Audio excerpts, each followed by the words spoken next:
Today I have some new fall recipes for you. I know that after a hot and sunny summer, we are all just looking forward to those crisp fall days, and that means fall cooking. It's actually one of those crisp fall days right here, right now, and that's why I just had to try out some new fall recipes for you so that you can scratch that fall cooking itch. For this one, we're gonna make a butternut squash soup. And this is honestly, as usual, inspired by leftovers, right? So I've got, oh, this even has like a little seed still left in it. A quarter of a butternut squash.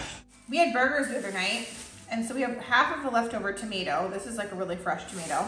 Half of an onion. In my fridge, I have half a bag of carrots. We don't need all of these, but we can use some of them. I've got garlic. And this is all you need to make a couple of servings of butternut squash soup. You could make more. But you know what, I'm gonna give my kids a break tonight. My husband and I will have this with some grilled cheese sandwiches. They can have grilled cheese if they want, but I know they're gonna want mac and cheese, which is totally fine. So I'm just gonna slice the butternut squash into cubes. I'm gonna take off the end of the onion and slice that into quarters. I'm gonna take off the end of the tomato, or you know, whatever you need to do there with the stem area. And then I'll just cut the garlic clove in half. And then for the carrots, we're just gonna sprinkle those on the pan. I'm just gonna put some olive oil on it, sprinkle it with salt and pepper and a little bit of thyme. And we're gonna roast this for 30 minutes in the oven.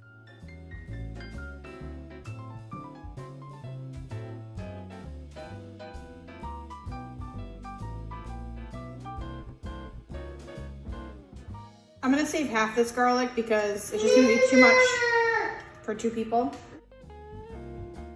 So since this is just 2 servings, we can put everything in here, but if you're gonna double or triple this recipe, you probably wanna use a larger, either a blender or an immersion blender.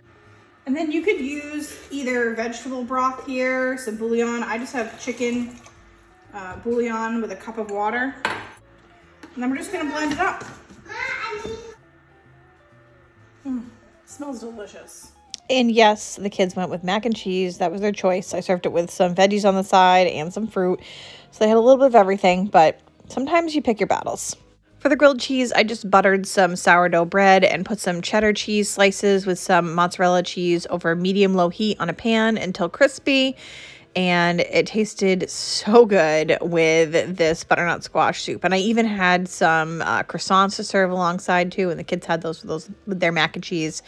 Overall, this soup was incredible. I just put a little drizzle of olive oil and some red pepper flakes with some tiny little basil leaves to make it look pretty. It felt like a 5-star restaurant.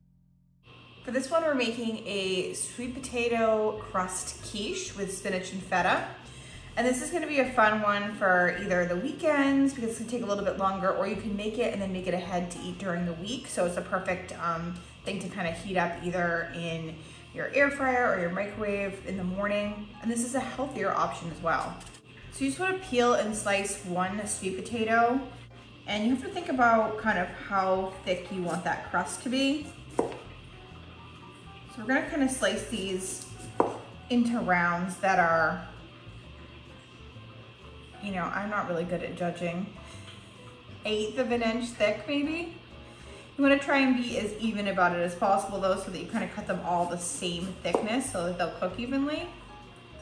Now I've preheated my oven to 375 degrees.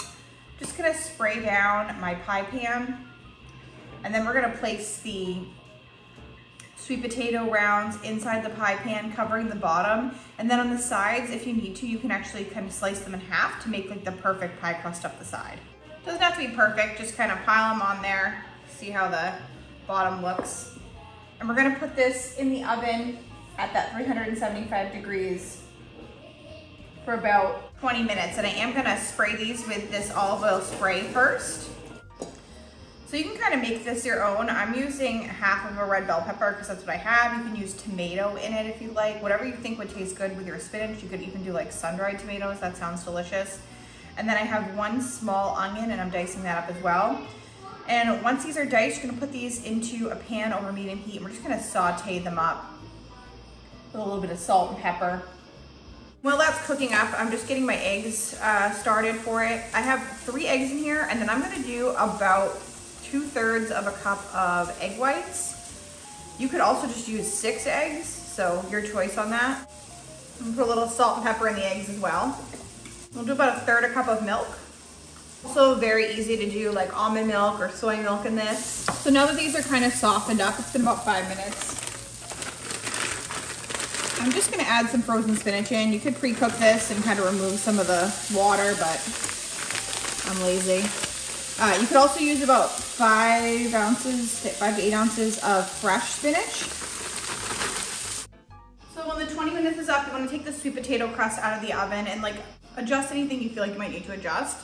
And then we're just gonna pour this spinach mixture right in the bottom here. Top that with your egg mixture.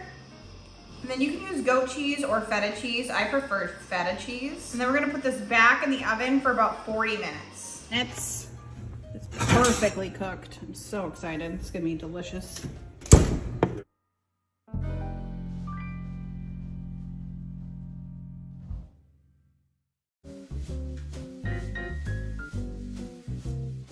Now, all of these recipes can be found in my October meal plan. So if you didn't know, I offer a monthly meal plan subscription. Within this subscription, you receive 12 pantry-friendly recipes each month, and I try to make these seasonal as well, so if there's something you'd want to eat during that month, of course. 12 seasonal recipes that actually should match up to the sales in your area. And this meal plan is kind of a mix and match, so it's different than what you're used to. You're not gonna get like a week 1 or a week 2. These are items that you can choose based off of shopping your pantry first, seeing what you have, picking some pantry-friendly recipes, then shopping your sales and matching those up to what is on sale in your area. You're also gonna get 8 breakfast recipes that are also seasonal and great things to make ahead or make on the weekends. And of course, 4 dessert recipes, because I know everyone has a little sweet tooth and needs something different and special to make. For my subscribers and only for the next 48 hours, I have a sale going on. It is $7.99 a month for the meal plan, and you can get it for a yearly price of just $60. And when you purchase the yearly $60 price, you're also gonna get my Smart Spend Bootcamp. This is a 4-week self-paced program that includes my proprietary framework for slashing your grocery bill and making your kitchen a place of peace. And within that, you also get the spreadsheet system that I use week after week to manage my kitchen and stick to my budget. To take advantage of this deal and lock in monthly and sale-friendly inspiration, click the link in the description box to get started today. For this next one, we're gonna make maple cinnamon banana bread. You wanna start with 4 very ripe bananas. And a lot of times I'll just put mine in the freezer. I just put them in the fridge so that they would last a little longer. So you just wanna mash them well. It's never pretty, but it is what it is when you're cooking with bananas. They need a 1/4 cup of oil. I'm using melted coconut oil, but you could also use vegetable oil or melted butter, or you could even use applesauce in this. A 1/4 cup of maple syrup, 2 teaspoons of vanilla, and 2 eggs. And then just right on top of this, I'm gonna add 1.5 cups of flour, 1.5 teaspoons of baking soda, and 1.5 teaspoons of cinnamon.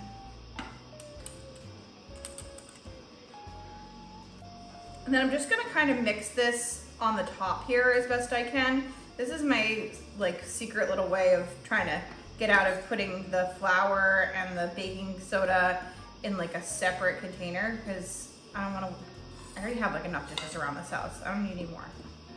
And I've found that when I do this, it always works out fine, so I'm not too worried about it. I'm sure serious bakers would be appalled. And once you feel like it's well mixed, you can kind of mix everything together. Now you could add a cup of walnuts or some chocolate chips if you wanted into this. I'm not going to, because it's just not gonna work for my family.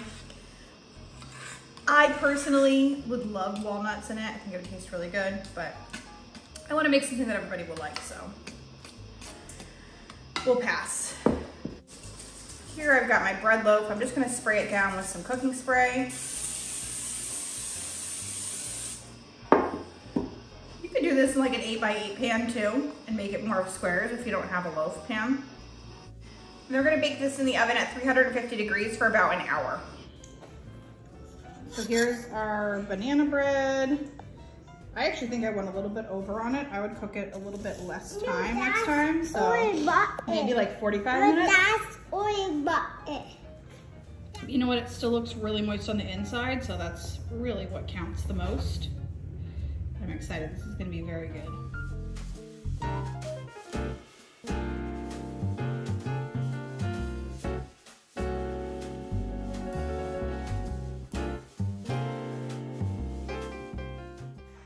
So tonight we're making chili, and this is my favorite classic chili recipe.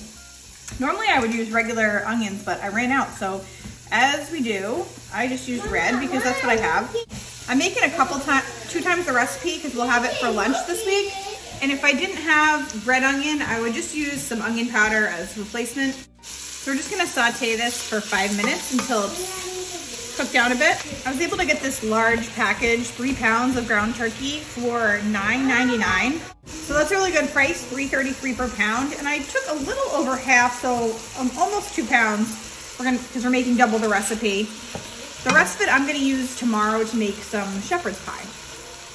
Sometimes there's a benefit to getting like a larger package, just breaking it up into multiple meals. Kind of like using a rotisserie chicken for more than one meal. It kind of works the same way.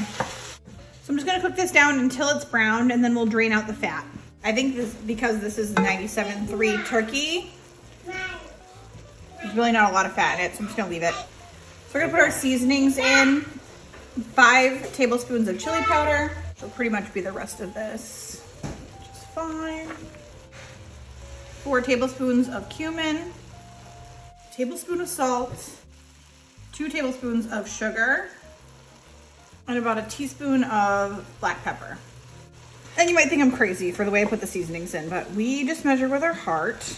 But that is pretty accurate because I cook a lot, so I know just about how much everything is. Plus, chili only tastes better when you season it a little bit more. And then I need about 4 tablespoons of tomato paste, and I almost opened a new container when I remembered that I had these frozen ones. So I always take my jars, and you usually only need like a tablespoon or 2. And then I make them I put them in like a bag like this, make them into almost like about a tablespoon to 2 tablespoon logs. And that way, when you have a recipe that calls for a couple tablespoons, you're pretty much all set. And it defrosts in a pan like this very quickly. So it's not a big deal that it's just straight out of the freezer. And I can still save the rest of this. All right, it's pretty much cooked down now. I'm gonna add in my tomato sauce. I have 2 8-ounce cans. I even opened one up the other day just to make a little tortilla pizza. Not a big deal if we're short on a little bit. I've got some beef bone broth. We're gonna need 3 cups of this. If you have bouillon, that's fine too. And I've even used either just like water and salt or chicken bouillon, something like that, that's fine too. Then I've got 2 cans of drained and rinsed kidney beans. Normally, my original recipe calls for 2 cans of diced petite kidney beans, but I forgot to buy them and I don't have any. So we're just gonna use this, it's kind of like a garden vegetable pasta sauce. I think that'll be just fine. And since it's 2 cans, I'm kind of just testing out. It's actually this whole jar should be about right. So hopefully that'll give me the flavor that I'm looking for. You can always kind of cover up any flavors in chili just by adding more chili powder. But see, I really like this chili because it's already quite thick. I love kidney beans in my chili. We're gonna bring this up to a simmer and cook it over low heat for 25 minutes. And when it's done, you can just serve it with your favorite toppings. For my kids, I definitely put like a lot of Greek yogurt on top because, hey, it's some extra protein, but also it kind of like milds down, is that a word? It makes the flavor a little bit more mild for them. And they'll pretty much eat anything that either has like sour cream or Greek yogurt on it. I had mine with some cheese and cilantro, but you could also do some avocado.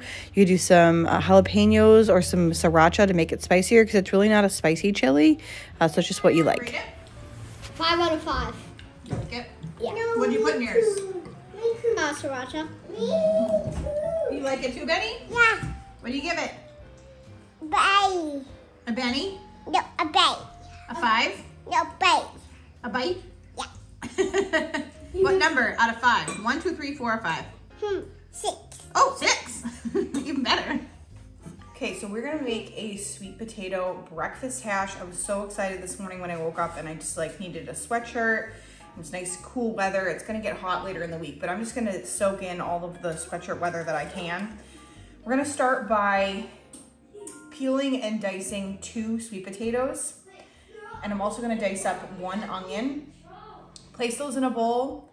We're gonna toss that with a tablespoon of olive oil. Unfortunately, my camera was not recording at this time, but I'm still gonna walk you through it. A teaspoon of chili powder, a teaspoon of smoked paprika, a half a teaspoon of cumin, half a teaspoon of salt, 1/4 teaspoon of pepper, and then I'm dicing up this sweet potato chicken sausage. It's already fully cooked, but it's gonna warm up and go really well with our sweet potato. And we're just gonna mix all of that together and put it in the bottom of a 9x13 pan. And we're baking that at 425 degrees for 30 minutes.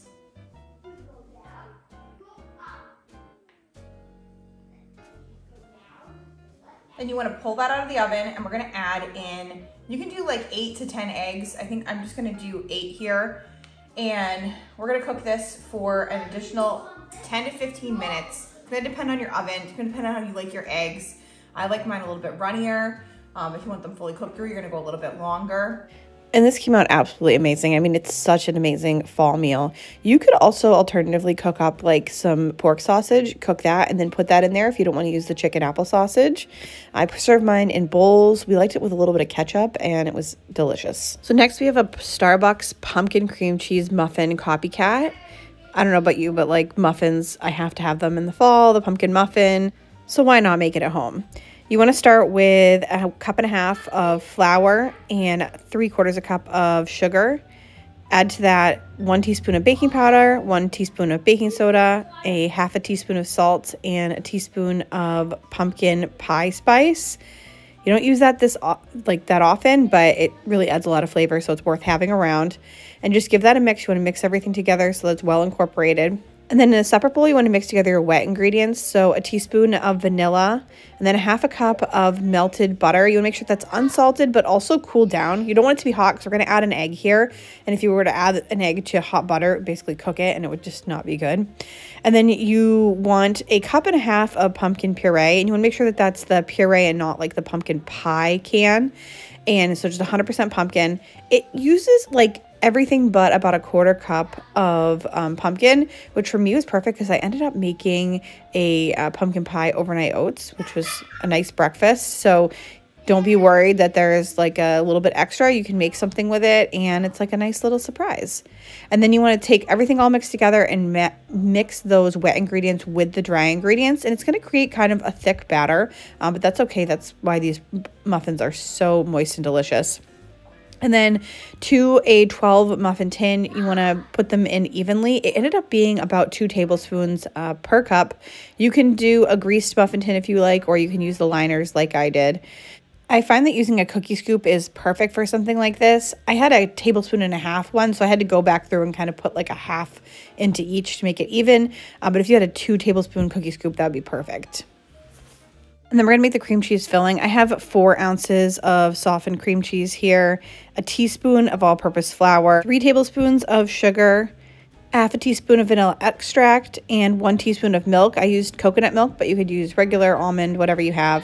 And then you just want to use a hand mixer to mix this. You could also do this in a stand mixer. It's just a little bit of like a small portion to do it, to take out your full stand mixer for, but it's your choice in how you do it. You could probably even do this in a food processor too. And then I just went through and I kind of flattened out the muffins because they were kind of like lumpy and uneven, and when I wanted them to cook more evenly. And then I took all of that cream cheese filling and I just put it into a little baggie and cut the end off. But you could also use a piping bag with a piping tip. If you had like a plastic tip, it might be able to go in there a little bit better, because what we're doing here is just pushing the bag like directly into the muffin so it actually goes inside of it. And you'll see later, like it cooked perfectly, like it was half cream cheese, half muffin. So you really want to not put it on top, but push it inside. You want to bake these at 350 degrees for about 18 minutes. You want to make sure that they have that kind of golden look, but not too overdone. So you could check them at like 16, depending on your oven, and just let them go until they look just like this. And you want to also make sure that a toothpick like comes out clean when you put it inside of them. But these were cooked perfectly, and they go amazing with coffee, and they're just such a special treat, and like pennies on the dollar compared to Starbucks. So today we're making white chicken chili, and I'm actually on a pantry challenge, and that means that I'm not going to the grocery store because we're kind of in between vacations here. Somehow I booked a vacation that was like back to back with another vacation, which is, I mean, I feel grateful, but so we were away in Maine. We came back from an Airbnb. We had a bunch of food, so I was like, let's eat through this food. And then we leave on Saturday, so we're here for 6 nights to go to Florida, to go to Universal Studios with the kids. So I was like, you know what, let's just not shop at all. We're not gonna shop at all. So I had a big pack of chicken left over in the freezer from the trip because we ended up not using it.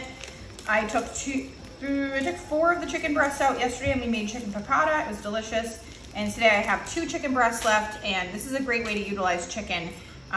Really, any type of soup is always going to be a great way to use chicken. And like, would this be enough if I was just serving chicken to my family of 5? Probably not. But if you add it in with some beans and everything else, you're going to end up with a really hearty and delicious soup. So I'm just cutting up an onion. And if I had fresh garlic, I would do like 3 cloves of fresh garlic too. But I don't have fresh garlic. So you put the 2 chicken breasts in the bottom of the slow cooker, and you top it with seasonings. We're gonna end up with about a teaspoon of salt, half a teaspoon of black pepper, teaspoon of cumin, a half a teaspoon of chili powder, and 3/4 teaspoon of oregano. And then if I had fresh minced garlic, I would do like 3 cloves, but I don't. So we're just gonna go in generously here with some garlic powder. And I also put in my yellow onion at the beginning. So if you don't have fresh onion, that's gonna be totally fine. Just do like a tablespoon of onion powder. I'm gonna give it plenty of flavor. And then I'm gonna add in either 3 cups of chicken broth, or I have chicken bouillon here. So just add that right in. It's a very inexpensive alternative. This soup ends up being super cheap. So I'm just using 1 can of drained, these are cannellini beans. You can use Great Northern. I'm not sure if they're exactly the same, but you can use 2 cans of beans too. I just had 1, so you can definitely add more if you want to. And then ideally you have some fresh cilantro, so just a handful of chopped fresh cilantro. It's already noon here. We've got an open house at the kids' school tonight, so I'm just gonna give this a little stir, and we will cook this on high for 4 hours. All right, it's actually been about 3 hours, but I think we're in good shape. And I have a little over 4 ounces, which is like what's left of a cream cheese block here. And you don't really need this much, but I never ran into a situation where I had too much cream cheese. So, and then I cut it into 4 pieces to make it easier. And I'm just gonna take these 2, ooh, steamy. I'm gonna add in you do a 1/4 cup of like heavy cream, milk, half and half, whatever you got. I'm just gonna kind of mix it as I use these forks to shred the chicken, and it should just kind of melt right in there. So this ended up shredding up pretty good, and everything got mixed in here pretty well. And I'm not quite ready to eat yet, but I can keep shredding this chicken and see how there's some big pieces of cream cheese. But look how creamy, and it's gonna be super yummy. And then you can just serve this in a bowl.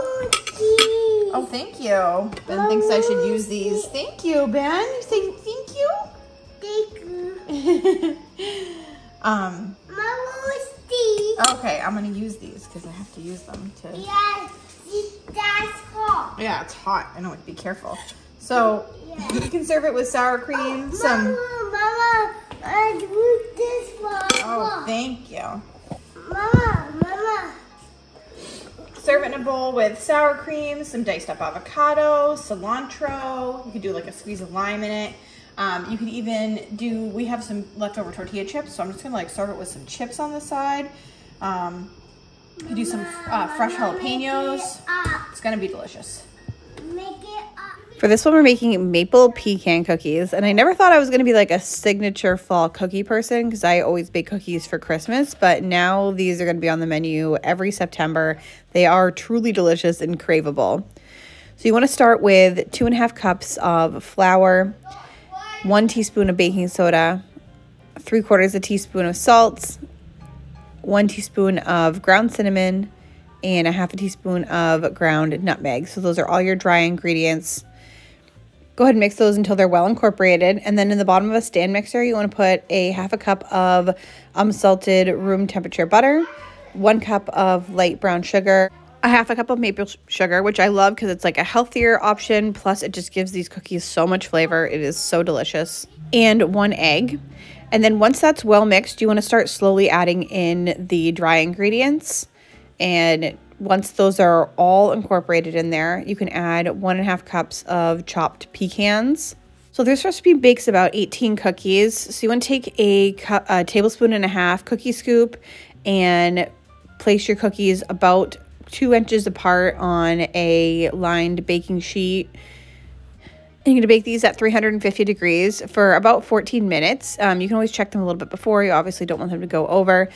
The first time that I did this, they came out and they were like almost like, they reminded me like a scoop of ice cream because they were so puffed up on the top. So in the future, I ended up just pushing kind of down the tops. I mean, they tasted amazing. They're so, so good.